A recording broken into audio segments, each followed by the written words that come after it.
जय हिंद दोस्तों।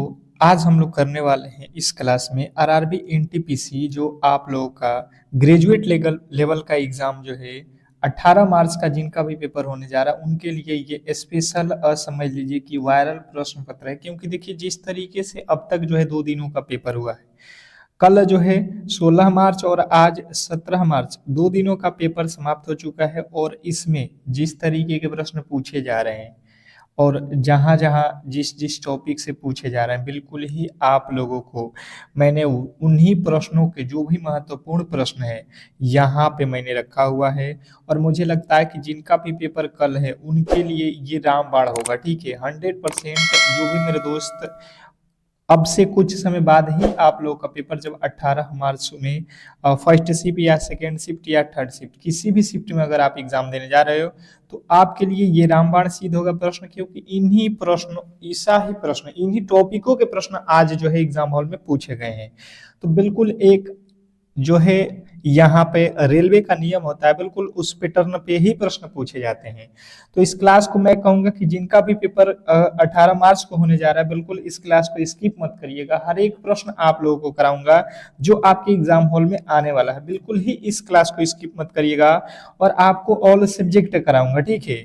तो एक बार फिर कह रहा हूं कि जो भी मेरे दोस्त इस क्लास को लाइक नहीं किए हैं तो यार कम से कम लाइक कर दो, क्योंकि आपके लिए हमने इतना मेहनत किया है।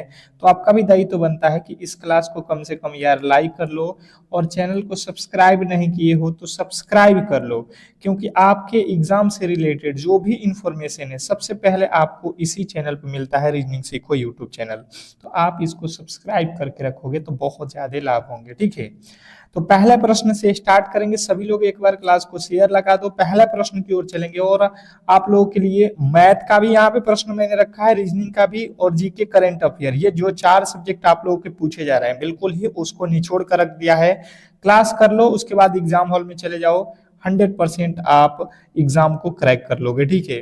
पहला प्रश्न है कि वर्ष 2026 के एशियाई खेलों का जो है आयोजन कहाँ किया गया। क्वेश्चन नंबर पहला आप लोगों के सामने है कि जो है वर्ष 2026 के एशियाई खेलों का आयोजन कहाँ किया गया। अगर आपको मालूम है, इस प्रश्न का राइट उत्तर मालूम है, तो मैं चाहूंगा कि आप इसको टेस्ट के तौर पे हर एक प्रश्न के उत्तर भी बताने की कोशिश करेंगे कमेंट बॉक्स में, ठीक है। बाकी मैं जो क्वेश्चन पढ़ूंगा और उसके उत्तर पढ़ूंगा 2-2 बार पढ़ दूंगा, ताकि आपके दिमाग में सेट हो जाए। और जैसे ही आपके एग्जाम हॉल में ये प्रश्न आएंगे तो मुझे लगता है आप आसानी से वहां पे कर लोगे, कोई दिक्कत नहीं होने वाला है। तो 2-2 बार प्रश्नों को उत्तर को पढ़ दूंगा, आपको केवल एक बार सनसनी नजरों से इस क्लास को देख लो, फिर एग्जाम हॉल में ढुक जाओ।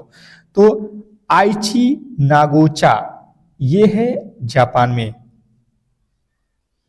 आइची नागोया जो है आप लोगों को जापान में पड़ता है, यहाँ पे हुआ है वर्ष 2026 के एशियाई खेलों का आयोजन। ऑप्शन नंबर बी आप लोगों को याद रखना है। आगे बढ़ते हैं, दूसरा प्रश्न आप लोगों के सामने पूछा जाएगा। यहाँ पे देखिएगा दूसरा प्रश्न कि भारतीय संविधान के किस अनुच्छेद के तहत वित्त आयोग का गठन किया जाता है। क्वेश्चन नंबर दूसरे का राइट उत्तर बताइएगा। बहुत बहुत इंपॉर्टेंट है और बिल्कुल संविधान से रिलेटेड प्रश्न आप लोगों के हर एक शिफ्ट में पूछे जा रहे हैं। तो ये प्रश्न आपके लिए बहुत बहुत इंपॉर्टेंट है और देखना ये एग्जाम हॉल में आएंगे। भारतीय संविधान के किस अनुच्छेद के तहत वित्त आयोग का गठन किया जाता है। तो जो भी मेरे दोस्त बता रहे हैं, दूसरे नंबर प्रश्न का राइट उत्तर 280 आर्टिकल 280 बिल्कुल राइट उत्तर है। अगला प्रश्न आपके सामने है कि हाल ही में चर्चा में रहा काजीरंगा राष्ट्रीय उद्यान किस राज्य में स्थित है। स्टार लगाइएगा, स्टार लगाइएगा। काजीरंगा राष्ट्रीय उद्यान किस राज्य में पड़ता है भारत के। आपको बहुत बहुत इंपॉर्टेंट है, ये भी पूछ सकता है कि ये किस लिए फेमस है। काजीरंगा राष्ट्रीय उद्यान ये किस लिए फेमस है, ये आप लोगों को ध्यान में रखना है। तो ये आसाम में पड़ता है, ऑप्शन नंबर बी आपको लगाना है। और किस लिए फेमस है सभी लोगों को याद रखना है, एक सिंह वाले गेंडा के लिए। ऑप्शन नंबर बी जो है आपके बिल्कुल राइट उत्तर है। अगला प्रश्न आपके सामने है कि 0 कैलोरी मिठास के लिए उपयोग होने वाला स्टीविया स्टीमिविया पौधे के किस भाग में प्राप्त होता है। क्वेश्चन नंबर 4 चौथे नंबर प्रश्न के राइट उत्तर बताइएगा सभी लोग। तो आपको याद रखना है पत्तियों में ये पाया जाता है। ऑप्शन नंबर बी आप लोगों का राइट उत्तर है। देखिए फटाफट से हम प्रश्नों को करेंगे क्योंकि प्रश्नों की संख्या ज्यादा है और आप लोगों का एग्जाम में कुछ ही घंटा बचा है। तो एक बार भी आप इसे देख लेते हो पूरा क्लास को तो आराम से आप कर लोगे एग्जाम में जब आपके सामने ये प्रश्न आएंगे। तो अगला प्रश्न आपके सामने है कि भारत की पहली हाइड्रोजन ट्रेन का जो है परीक्षण किस राज्य में किया गया। भारत की पहली हाइड्रोजन ट्रेन का जो है परीक्षण किस राज्य में किया गया है, ये जो है आप लोगों को बताना है। क्वेश्चन नंबर 5, 5वें नंबर प्रश्न के राइट उत्तर जो भी मेरे दोस्त यहाँ पे बता रहे हैं हरियाणा में किया गया है। ऑप्शन नंबर बी उनका बिल्कुल राइट उत्तर है। नेक्स्ट प्रश्न की ओर चलेंगे और अगला प्रश्न आपके सामने है विजयनगर साम्राज्य की स्थापना किसने की थी। विजयनगर साम्राज्य की स्थापना किसने की थी। Question number 6। एक बार फिर कह रहा हूं कि जो भी मेरे दोस्त मेरे क्लास को लाइक नहीं किए तो लाइक कर लो, आपको बहुत बड़ा बेनिफिट मिलने वाला है। जब आप कल 18 तारीख को जिनका भी पेपर है सुबह के 5 AM पे आप लोगों को एक रामबाण क्लास मिलेगा और मुझे लगता है कि 100% वो रियल प्रश्नों के साथ हम हाजिर होंगे। तो सुबह वाली क्लास किसी भी एंगल से मिस मत करना। जो भी मेरे दोस्त एग्जाम हॉल में जा रहे हो आपको सुबह के 5 AM पर स्पेशल क्लास आएगा तो आप किसी भी एंगल से उसको एक बार देखकर ही एग्जाम हॉल में जाना, ठीक है। ये फिर से मैं कह रहा हूं तो नोटिफिकेशन ऑन करके रखना ताकि उस क्लास का नोटिफिकेशन पहुंच सके। हरिहर और बुक्का जो है आप लोगों को याद रखना है। अगला प्रश्न आप लोगों के सामने देखिए 7वां प्रश्न है कि भारतीय रिजर्व बैंक के वर्तमान जो है गवर्नर कौन है। भारतीय रिजर्व बैंक के वर्तमान में गवर्नर कौन है। तो यहाँ पे जो है आप लोगों को चारों ही ऑप्शन गलत है। यहाँ पे क्या हो जाएगा आप लोगों का संजय मल्होत्रा। संजय मल्होत्रा, संजय मल्होत्रा जो है आप लोगों को याद रखना है यहाँ पे। अगला प्रश्न आपके सामने है कोशिका का पावर हाउस किसे कहते हैं। कोशिका का पावर हाउस किसे कहा जाता है। कोशिका का पावर हाउस आपको याद रखना है। कोशिका का पावर हाउस जो है ये माइटोकॉन्ड्रिया को कहा जाता है। ऑप्शन नंबर सी बहुत बहुत इंपॉर्टेंट है और कल देखना साइंस से रिलेटेड प्रश्न में ये बिल्कुल देखने को मिलेगा आपको। अगला प्रश्न आपके सामने है कि ऑपरेशन अजय का संबंध किस देश से भारतीयों को वापस लाने से था। ऑपरेशन जो है विजय का संबंध किस देश से भारतीयों को वापस लाना था। Question number 9 very very important प्रश्न आपको मैं करा रहा हूं। ये देख लेना जब आप एग्जाम हॉल में से लौटोगे तो इन प्रश्नों का महत्व क्या रहेगा जब आपको एग्जाम हॉल में ये प्रश्न जब आपको देखने को मिलेगा।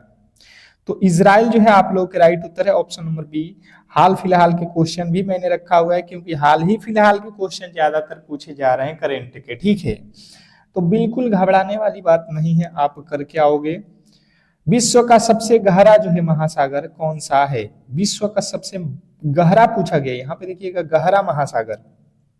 क्वेश्चन नंबर 10, 10वें नंबर प्रश्न का राइट उत्तर आप लोग को याद रखना है कि विश्व का सबसे गहरा महासागर जो है उसे प्रशांत यानी कि मेरियान गर्त कहा जाता है। आपको ऑप्शन नंबर बी लगाना है मेरियाना गर्त प्रशांत महासागर।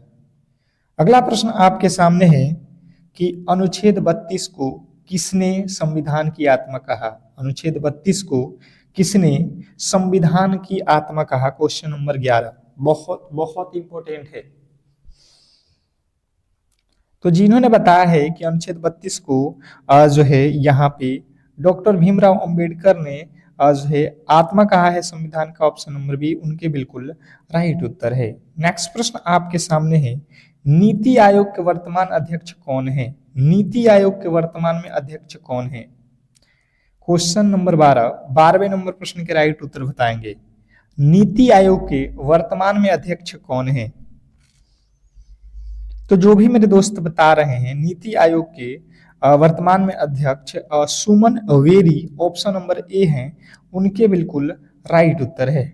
नेक्स्ट प्रश्न आपके सामने है प्रकाश की गति सर्वाधिक किसमें होती है। प्रकाश की गति सर्वाधिक किसमें होती है? Question number 13। 13वें नंबर प्रश्न के राइट उत्तर बताएंगे।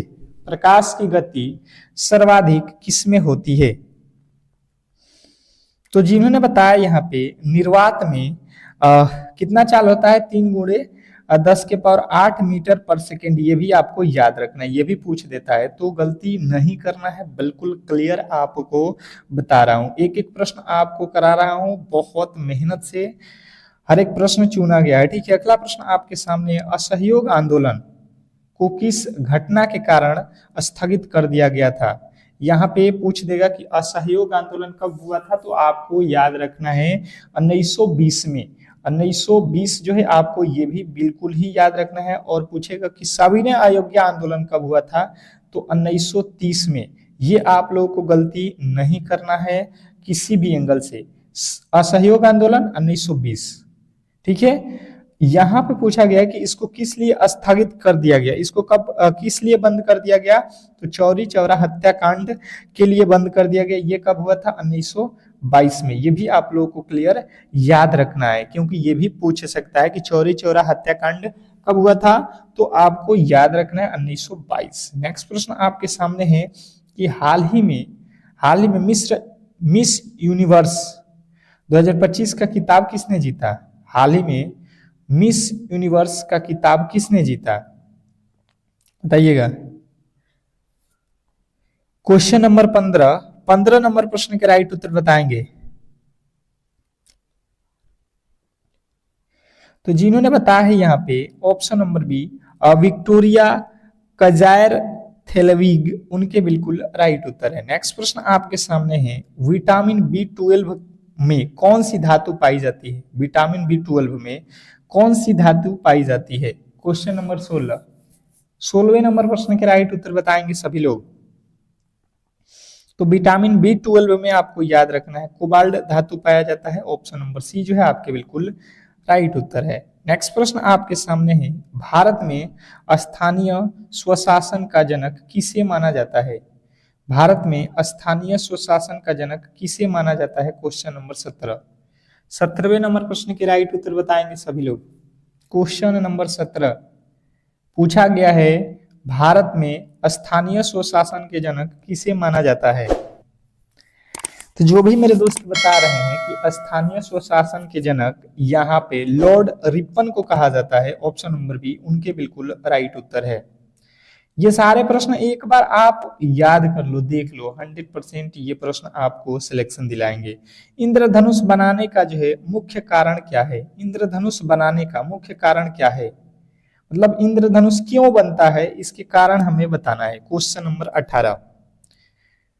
क्वेश्चन नंबर 18 आपको याद रखना है कि जो इंद्रधनुष होता है ये परावर्तन या अपवर्तन और पूर्ण आंतरिक परावर्तन, इसी के कारण जो है ये इंद्रधनुष बनते हैं। क्वेश्चन नंबर आपके अगला जो है 19वें नंबर प्रश्न के राइट उत्तर देखिएगा आप लोगों के सामने है, INS अरिघात जो हाल ही में चर्चा में रहा क्या है? INS अरिघात जो हाल ही में चर्चा में रहा, ये जो है आप लोगों को याद रखना है कि ये आप लोगों का परमाणु संचालित पनडुब्बी है। ऑप्शन नंबर बी जो है आप लोगों को बिल्कुल राइट उत्तर है। नेक्स्ट प्रश्न आपके सामने है, सार्क का मुख्यालय कहाँ स्थित है? सार्क का मुख्यालय कहाँ स्थित है? Question number 20। सार्क इसका मुख्यालय कहाँ है? आप लोगों को याद रखना है कि सार्क का मुख्यालय काठमांडू में है। ऑप्शन नंबर सी जो है आप लोगों को बिल्कुल राइट उत्तर है।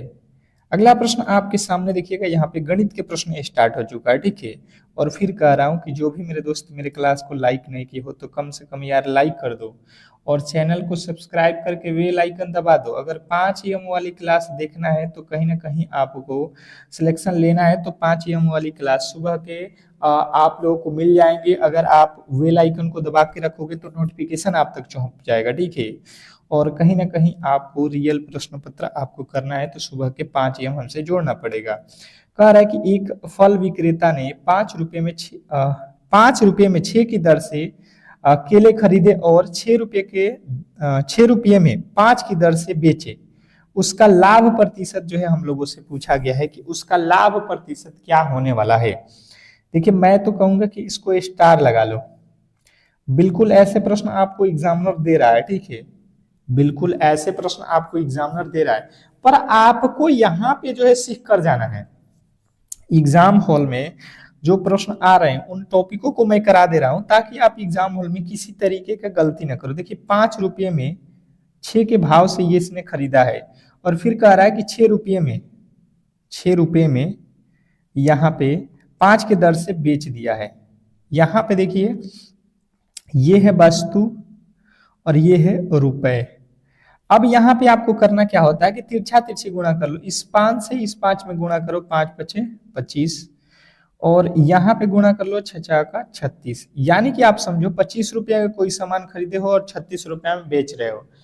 25 रुपया इसको बोलते हैं सीपी और इसको बोलते हैं एसपी। 25 रुपया का सामान है और आपने खरीदा कितने में है, आपने बेचा कितने में है, 36 रुपया में।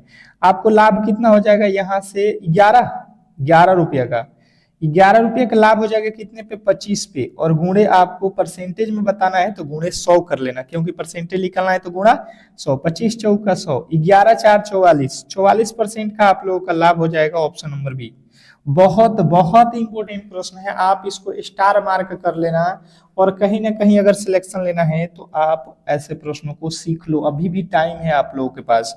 और मुझे लगता है कि अब इस क्लास को करने के बाद से आप गलती भी नहीं करोगे, बहुत ईजी से समझ गए होंगे, यही फायदा है इस क्लास का। अगला प्रश्न, यदि sine theta plus cos theta बराबर यहाँ पे 2 कॉस थीटा, तो cos theta minus sine theta का मान ज्ञात करें। Cos theta minus sine theta का वैल्यू आप लोगों को निकालना है। तो देखिए सिंपल सा आपको लॉजिक समझना है, यहाँ पे साइन थीटा और प्लस में कॉस थीटा का वैल्यू दिया गया है, हमसे पूछ रहा है cos theta minus sine theta, यानी कि इसका अपोजिट पूछ रहा है, कॉस थीटा और माइनस का साइन थीटा। तो यहाँ पे जो वैल्यू दिया गया है इसका अपोजिट आप कर लो, कॉस का उल्टा क्या हो जाएगा, साइन हो जाएगा। आप ऑप्शन नंबर बी के साथ जाओगे, कहीं पे भी गलती नहीं होगा। बिल्कुल आप बड़े मेथड से करोगे तो टाइम लगेंगे, एग्जाम में आपको कम समय में प्रश्नों को भी करना है, ये भी ध्यान देना है। मैथ रीजनिंग के प्रश्नों में ज्यादा टाइम नहीं लगाना है, नहीं तो पता चलेगा क्वेश्चन छूट जाएंगे, ठीक है। अगला प्रश्न आपके सामने है कि 8,000 रुपये की राशि पर 10% वार्षिक ब्याज की दर से 1.5 वर्षों का चक्रवृद्धि ब्याज ज्ञात करें, जबकि ब्याज अर्धवार्षिक संयोजित है। अर्धवार्षिक ब्याज कितना है, अर्धवार्षिक, अर्धवार्षिक का मतलब क्या हुआ कि आप लोग का जो ब्याज लगेगा ये हमें 6 महीना पर देना है, कितने, 6 माह पर देना है, ठीक है। अर्थात आपको यहाँ पे क्या हो जाएगा कि जैसे यहाँ पे आर जो है इसको आप 10% वार्षिक है, यानी कि 5% हो जाएगा, 6 महीना में 5% और 6 महीना में 5%, 10% एक साल में हो जाएगा, और समय जो है 2 गुना हो जाता है। तो यहाँ पे टाइम जो है आप लोगों का 1.5 का 2 गुना कर लो, 3 ईयर हो जाएगा, ठीक है। अब इसका चक्रवृद्धि ब्याज आप निकाल लो, चक्रवृद्धि ब्याज आप निकाल लो। चक्रवृद्धि ब्याज बराबर आप फॉर्मूले भी लगा के सिंपल तरीके से कर सकते हो, P इंटू 1 प्लस आर का वैल्यू कितना है 5/100 और पावर कितना होता है आपका 3 और माइनस का 1 कर लो, यहाँ से सॉल्व कर लो 8,000 और यहाँ पे जब करोगे तो ये हो जाएगा 20 पचे 100, 20 और 1 21, 21/20 के पावर 3 और माइनस 1, और ओवरऑल इसको अब सॉल्व कर लो। ओवरऑल अब इसको काट पीट करोगे तो 1261 आपके बिल्कुल राइट उत्तर है, आप कर सकते हो, या फ्रैक्शन मेथड से आसान रहेगा, फ्रैक्शन मेथड से भी आप कर सकते हो, बिल्कुल आसानी से हो जाएगा, कोई दिक्कत नहीं होगा। अगला प्रश्न आपके सामने है, देखिएगा, एक अर्धगोले का पृष्ठीय क्षेत्रफल ज्ञात क्या होगा जिसकी त्रिज्या 7 सेमी है और पाई के वैल्यू भी हमें पता है।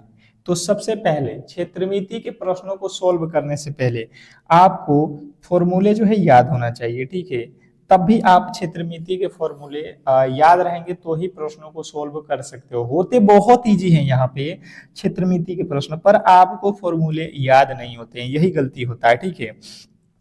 तो अर्धगोले के कुल पृष्ठ का क्षेत्रफल आप लोग को याद रखना है, ये होता है 3 पाई आर स्क्वायर। तो यहाँ से आप क्या करो, 3 पाई का वैल्यू कितना रखना है आपको दे ही दिया है 22/7 गुणे आर का वैल्यू भी यहाँ पे दे दिया गया है, 7 का स्क्वायर कर लो, 7 2 बार 2 से 2 काट दो, 33 दूना का 66, 22 3 66 और गुणे आपको 7 करना लेना है। 7 छक्का 42, 42 में 2 आएगा आप लोगों का। इकाई का अंक ऑप्शन नंबर ए में 2 दिया गया है। मुझे लगता है आप आसानी से करोगे एग्जाम हॉल में, जब ये प्रश्न आपके सामने आएंगे आसानी से उड़ा दोगे। नेक्स्ट प्रश्न आपके सामने है, क्या बोला जा रहा है यहाँ पे समझिएगा कि दो पाइप ए और बी किसी टैंक को क्रमशः 20 और 30 घंटे में भर सकते हैं। एक निकासी पाइप सी जो 15 मिनट में खाली कर सकता है, यदि तीनों को एक साथ खोल दिया जाए तो टैंक को भरने में कितना समय लगेगा? स्टार लगा लो। जो प्रश्न करा रहा हूं आपको, ये आप लोग समझ लो कि रामबाण ही है आपके एग्जाम के लिए, ठीक है, क्योंकि बिल्कुल आपके एग्जाम में ऐसे प्रश्न पूछे जा रहे हैं। आप देखो यहाँ पे ए भर रहा है कितने में? 20 मिनट में। बी कितने में भर रहा है? 30 मिनट में। और एक सी है भाई साहब, ये खाली कर रहा है 15 मिनट में। इन तीनों का एलसीएम ले लो, यानी कि टोटल धारिता पता चल जाएगा आपको 60। 20 के पहाड़े में 20 या 60, 30 के पहाड़े में 2 मर्त में, और 15 के पहाड़े में ये कितना मर्त में हो जाएगा? 15 चौका 60। अब समझो ये खाली कर रहा है, ये जो है खाली कर रहा है, 4 यूनिट खाली कर रहा है। यहाँ पे आपको समझना है कि ये जो भाई साहब है 4 खाली कर रहा है, जबकि ये दोनों क्या कर रहे हैं? भरने के काम कर रहे हैं। ये दोनों क्या कर रहे हैं? देखिएगा, ए और बी भर सकता है, यानी कि ये दोनों भरने के वाले हैं, और ये सी जो है माइनस कर रहा है। तो 3 और 2 कितने भरेंगे? 5। 1 घंटे में ए और बी भरेंगे तो टोटल 5 भरेंगे, लेकिन 4 उसमें से सी निकाल देगा, तो आपके पास बचेगा कितना यूनिट? मात्र उसमें एक ही यूनिट भरा हुआ बचेगा। टोटल यूनिट कितना है? 60। 60 आपको भरना है, तो टोटल कितने समय लगेंगे? 1 से 60 में भाग देंगे, 60 ही मिनट लगेगा उस पूरे के पूरे टैंक को भरने में। मुझे लगता है कि गलती आप नहीं करोगे। नेक्स्ट प्रश्न आपके सामने है कि यदि x प्लस 1/x बराबर 5, तो x क्यू प्लस 1/x जो है क्यू का मान ज्ञात करें। एक्स क्यू बटा एक्स क्यू का मान जो है आप लोगों से पूछा गया है। एक बार अगर आपको क्लासेस समझ में आ रहा है तो मुझे लगता है कि क्लास को लाइक और शेयर जरूर कर देनी चाहिए आप लोगों को, ठीक है। क्लास को लाइक और शेयर कर दोगे तो आपको ही फायदे मिलेंगे इसके। अब देखिए यहाँ पे जो है सबसे पहले मैंने बताया था कि आप लोगों को ये जो एक फॉर्मूला होता है कि अगर स्क्वायर होता, अगर यहाँ पे स्क्वायर निकलना होता तो ए स्क्वायर और माइनस का 2 कर देते, ठीक है। पर यहाँ पे आप लोगों को क्या लिखा है? क्यूब लिख दिया है। क्यूब लिख दिया है, तो क्यूब के लिए क्या करोगे आप लोग? यहाँ पे क्यूब का फॉर्मूला होता है ए क्यूब और माइनस 3 और ए। आप देखो ए का वैल्यू कितना है? 5। यहाँ पे x प्लस 1/x बराबर जो 5 दिया है, इसका क्यूब में निकालना है तो क्यूब कर लो। ये कितना हो जाएगा? 125। 5 का कितना होता है? 125। यहां से आप क्या कर लो, x का वैल्यू कितना हो जाएगा? 125 और माइनस यहाँ पे 3 और गुणे 5, 3 5 15, तो ये हो जाएगा आपका 15, माइनस कर लोगे 110। आसानी से आप लोगों को यहाँ पे कोई दिक्कत नहीं होने वाला है। नेक्स्ट प्रश्न आपके सामने है, यहाँ पे कह रहा है, देखिएगा, एक 20 मीटर लंबी ट्रेन 72 किलोमीटर प्रति घंटे की गति से चल रही है। वह जो है 400 मीटर लंबे प्लेटफॉर्म को कितने समय में पार करेगी? बिल्कुल ही आप लोग देख लो, आप लोग के एग्जाम हॉल के लिए राम बाण प्रश्न है। बताएंगे यहाँ पे 27वें नंबर प्रश्न के राइट उत्तर क्या होने वाला है। Question number 27। सबसे पहले देखो, जब भी ट्रेन पार करेगा तो ये प्लेटफॉर्म की जो दूरी है, इसको और अपना खुद की दूरी, यानी कि दोनों को पार करना पड़ेगा, ठीक है। तो यहाँ पे आप क्या करोगे? टोटल दूरी जो है 200 मीटर और 400 मीटर जो दिया गया, प्लेटफॉर्म की दूरी और अपनी खुद की दूरी, दोनों को जोड़ोगे तो टोटल दूरी हो जाएगा। और यहाँ पे हमें निकालना है टाइम, तो टाइम बराबर क्या होता है? समय बराबर दूरी बट्टा चाल। दूरी कितना दिया है? 200 और 400 जोड़ लो, 600 दूरी और बट्टा में चाल कितना है आप लोगों के पास? चाल में कितना है? चाल 72 किलोमीटर पर घंटा। यहाँ पे देखो किलोमीटर पर घंटा और ये मीटर में केवल दिया गया है, तो इसको भी मीटर में ला दो, 5/18 से गुणा करके। 18 के पहाड़ा में 72, 4 मर्त में, यानी कि टी का वैल्यू जब निकालने जाओगे तो 600 और बट्टा में 4 5 20, ये जो है 1 0 से 1 0 और 30 दूना का 60। ऑप्शन नंबर बी जो है आप लोगों के बिल्कुल राइट उत्तर है। जिन्होंने बी को चुना है उनके 100% सही उत्तर है। नेक्स्ट प्रश्न की ओर चलेंगे और अगला प्रश्न आपके सामने है कि किसी वृत्त की परिधि 44 सेमी है, इसका क्षेत्रफल ज्ञात करें। किसी वृत्त की परिधि 44 सेमी है तो इसका क्षेत्रफल ज्ञात करें। Question number 28। आसानी से आप लोग कर लोगे अगर क्षेत्रमिति के फॉर्मूले आपने याद रखा है तो। नहीं याद है तो फिर जो है आपके लिए ये कठिन हो जाएगा, यही प्रश्न आपके लिए कठिन हो जाएगा वहां पे। समझोगे आप लोग वृत्त की परिधि क्या होता है 2 पाई r। इसने कहा है नहीं भाई साहब वृत्त की परिधि होती है 44, इसने खुद दिया है। हम क्या करेंगे 2 पाई का वैल्यू रख लो 22/7 और गुणे r का वैल्यू हमें नहीं पता है, यहाँ पे 44 रख लो। ये 22 दूना का 44 से 44 कट जाएगा एक मर्त में, ये 7 तिरछा तिरछी गुणा हो जाएगा तो r का वैल्यू आ जाएगा 7। यहाँ पे मैंने जो है r के वैल्यू पता कर लिया 7। इसने कहा है क्षेत्रफल, वृत्त का क्षेत्रफल क्या होता है पाई r स्क्वायर। पाई का वैल्यू 22/7, r का स्क्वायर यानी कि 7 गुणे 7। आप एक साथ से एक साथ काट दो, 7 दूना 14, 7 दूना 14 1 15। आपके ऑप्शन नंबर ए जो है बिल्कुल राइट उत्तर है।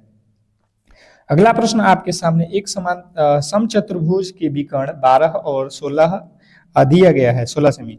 इसके एक भुजा की लंबाई ज्ञात करना है। देखिएगा फिर जो है आप लोगों को फॉर्मूले याद होना चाहिए क्षेत्रमिति के लिए। आपके एक भुजा की लंबाई के लिए फॉर्मूला क्या होता है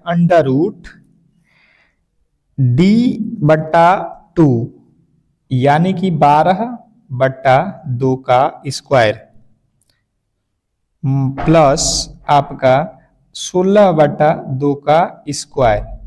अब यहां से करोगे आप लोग तो कितना हो जाएगा, ये तो हो जाएगा 6 के स्क्वायर 36 और यहाँ पे काट दो कितना हो जाएगा 8 8 64, 8 8 64। इसको जोड़ लो कितना हो जाएगा √100, 100 का वर्गमूल आप लोग का कितना आ जाएगा 10। तो 10 सेमी आपका बिल्कुल राइट उत्तर है। अब देखिएगा आप लोग का जो ऑप्शन नंबर बी था बिल्कुल राइट उत्तर था, यहाँ पे 10 सेमी। नेक्स्ट प्रश्न आपके सामने है, देखिएगा यहाँ पे क्या कह रहा है आपका अगला प्रश्न कि यदि a/b यहाँ पे दिया गया, b/c यहाँ पे दिया गया, तो abc का अनुपात जो है आप लोगों से पूछा गया है। बिल्कुल ही आप ऐसे प्रश्न देखोगे हर एक शिफ्ट में पूछा जा रहा है, ठीक है। तो कैसे करोगे आप लोग, सिंपल तरीके से देखो, पहले a/b लिख लो, कितना दिया है 2/3।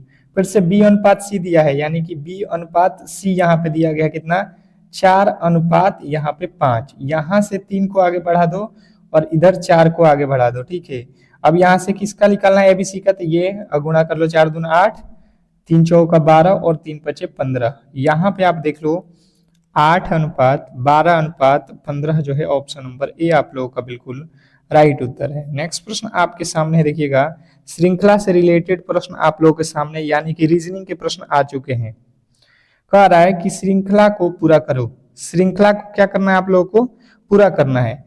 कह रहा है 3 7 16, 3 7 16, 35 और 74 आप लोगों को बताना है कि अगला पद क्या होने वाला है। तो सबसे पहले देखो 3 से 7 पे जाना है तो 3 में 2 से गुणा कर देंगे और 1 जोड़ देंगे। फिर यहाँ पे आप लोग देखोगे 3 गुणे 2 प्लस का 1, 3 दूना का 6, 1 7 आ जाएगा। फिर यहाँ पे 7 गुणे 2 और प्लस का 2, 7 दूना 14, 1 14 2 16 हो जाएगा। इस बार 2 जोड़ दो, फिर 16 गुणे 2 और इस बार 3 जोड़ दो, पहले 1 जोड़ो फिर 2 फिर 3, 16 दूना 32 3 35, फिर 35 गुणे 2 और प्लस के 4 कर दो, 35 दूना 70 और 4 74। उसी प्रकार 74 गुणे 2 कर दो, 74 गुणे 2 और प्लस में इस बार कितना 5, 74 में 5 से गुणा करो कितना हो जाएगा 148, 148 और 5 कितना हो जाएगा 53, 153 आपके बिल्कुल राइट। अगला प्रश्न देखते हैं। यहाँ पे कह रहा है कि एक महिला की ओर इशारा करते हुए एक व्यक्ति ने कहा कि उसकी माँ की इकलौती पोती मेरी बेटी है। वह महिला उस व्यक्ति से कैसे संबंधित है, ये आप लोगों को बताना है। देखिए सबसे पहले जो कहा गया है उतना समझो कि एक महिला की ओर इशारा करते हुए एक व्यक्ति ने कहा, आप समझो कि आप खुद व्यक्ति हो, आप कह रहे हो कि उसकी माँ उस महिला की तरफ इशारा कर रहे हो, उसकी माँ के बारे में बता रहे हो कि उसकी माँ की इकलौती पोती मेरी बेटी है। पोती मतलब क्या हुआ, यहाँ पे अगर यहाँ पे माँ है कोई किसी की तो उसकी बेटी ये हुई और बेटी की बेटी होगी तब तो जाके यहाँ पे पोती होगी। तो ये जो व्यक्ति है ये कह रहा है वह महिला से कैसे संबंधित है, तो महिला से कैसे संबंधित है यहाँ पे समझोगे तो देखिए यहाँ पे ये तो इसकी माँ हो गई और माँ की ये बेटी है और बेटी की ये बेटी है, तब जाके पोती इसकी लगेगी। और इसकी क्या है, ये बेटी है यानी कि इसका भी बेटी है, तो ये दोनों ही क्या हो जाएंगे एक इसके पिता हो जाएगा और एक इसकी माँ हो जाएंगी। तो इस व्यक्ति का ये कौन लगेगी? पत्नी लगेगी। ऑप्शन नंबर सी जो है आपका बिल्कुल राइट उत्तर है। नेक्स्ट प्रश्न आपके सामने है कथन और निष्कर्ष का। कह रहा है कि सभी सेब लाल हैं, कुछ लाल फल हैं। तो निष्कर्ष 1 और निष्कर्ष 2 में क्या सही है, कौन कौन सही है, ये हमें बताना है। तो सिंपल से लॉजिक से आप यहाँ पे सॉल्व कर लो कि जो है कुछ सेब कुछ एप्पल जो है लाल हैं। नहीं, सभी सेब लाल हैं। जितने भी सेब हैं इस सभी के सभी रेड के अंदर हैं। ठीक है, कोई दिक्कत नहीं है। कह रहा है कुछ लाल फल हैं, लाल का कुछ हिस्सा, रेड का कुछ हिस्सा, यहाँ पे क्या है? फल है, फ्रूट है। अब कह रहा है कि कुछ सेब फल हैं, सेब का कुछ हिस्सा, सेब का कुछ हिस्सा फल है। बताइएगा यहाँ पे आप देखोगे कि कुछ सेब लाल हैं, लाल का कुछ हिस्सा जो है यहाँ पे सेब दिखाई दे रहा है, कुछ सेब फल हैं। सेब का कुछ हिस्सा नहीं, सेब का सभी हिस्सा, कुछ भी कह सकते हो। पूरा का पूरा सेब क्या है? फल के अंदर है। दूसरा, कोई भी फल सेब नहीं है, कोई भी फल का कोई भी हिस्सा सेब नहीं है। ये तो बात बिल्कुल गलत हो जाएगा। यानी कि आप क्या कहोगे कि जो है निष्कर्ष जो है आप लोगों का ए वाला सही है। अगला प्रश्न देखिएगा, और यहाँ पे कह रहा है कि 5 मित्र पंक्ति में उत्तर की ओर मुंह करके बैठे हैं। ए बी के दाईं ओर है। ए कहाँ पे है? बी के दायां साइड। बी ए जो है बी के दाईं ओर है, बी के दाहिना तरफ हो गया ए। कह रहा है ई सी के ठीक दाईं ओर, लेकिन डी के ठीक बगल में है। सी ए के ठीक बायां बैठा है। सी कहाँ पे है? ए के ठीक बायां साइड में बैठा है। सी जो है ए के ठीक बायां बैठा है, बायां ए के बायां तरफ, यानी कि इधर बैठा है। मध्य में कौन बैठा है? यहाँ पे देखिए, अब इस लाइन में आ जाइए। ई जो है सी के ठीक बाएं बैठा है। ई कहाँ पे है? सी के बाएं। यहाँ पे हो जाएगा। बीच में कौन बैठा है? तो आप देख लो, बीच में सी बैठेगा, ऑप्शन नंबर सी। तो इस तरीके से जो है आज के क्लास को हम लोग यहीं पे समाप्त करेंगे। और आप लोगों से रिक्वेस्ट करूंगा कि सुबह में 5 AM पे जो आप लोगों का क्लास आएगा, बिल्कुल किसी भी एंगल से आप देखकर ही जाना एग्जाम हॉल में। आपको एग्जाम हॉल में जाने से पहले ये सारे प्रश्न मैं करा दूंगा जो आने वाले हैं। तो बिल्कुल उस क्लास को देखना ना भूलें सुबह के 5 AM पे।